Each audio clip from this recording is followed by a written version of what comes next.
नमस्कार। आप सबको नुआखाई की हार्दिक शुभकामनाएं। नुआखाई जोहर। हमारा भारत एक कृषि प्रधान राष्ट्र है। अलग अलग जगह पे नए खेती किया गया अनाज को पूजा करने की परंपरा सदियों से चली आ रही है।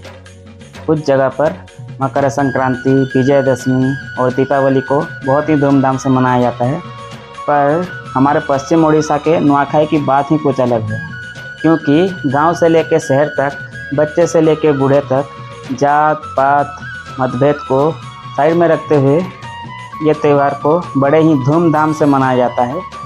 छोटे बड़े, अमीर गरीब भेदभाव को भूलकर भाईचारा के बंधन में जोड़ के रखना, यही है इस फेस्टिवल का मूल मंत्र। तो आइए जानते हैं नुआखाई कब और कैसे आरंभ हुआ था। आई छे देखो बछर के थरे नुआखाई पाउछे पूजा देउले मासोमलेई।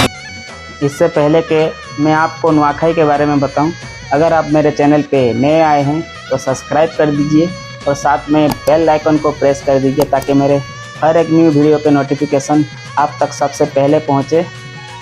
और वीडियो को एक लाइक भी कर दीजिए, ताकि मुझे ऐसे ही वीडियोस बनाने की मोटिवेशन मिलती रहे। तो ज़्यादा देर ना करते हुए वीडियो को आगे कंटिन्यू करते हैं। ये फेस्टिवल को सोनपुर, बौद्ध, संबलपुर, बलांगीर, झारसुगुड़ा, सुंदरगढ़ और कुछ डिस्ट्रिक्ट में भाद्रव शुक्ल पक्ष पंचमी तिथि में गणेश चतुर्थी के अगले ही दिन इस त्यौहार को मनाया जाता है। पहले से कोई डेट या टाइम फिक्स नहीं था इस त्यौहार को मनाने के लिए।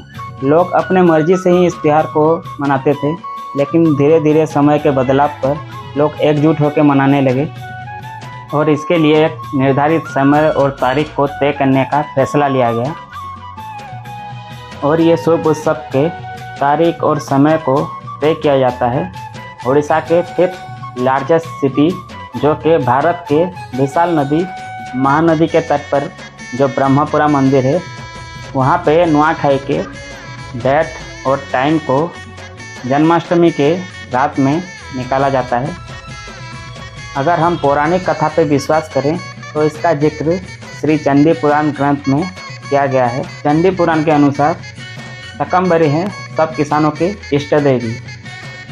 अनाज की खेती अच्छे से और रोग से राहत के लिए किसान अपने फसल के पहले अनाज को माँ शकंबरी के चरणों पर अर्पण करते हैं। इसका जिक्र चंडी पुराण में भी किया गया है।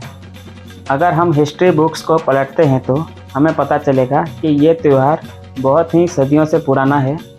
द्वादश शताब्दी में ये त्यौहार को राजा रमाई देव ने स्टार्ट किया था बोल के ऐसा हिस्ट्री बुक्स में जिक्र किया गया है।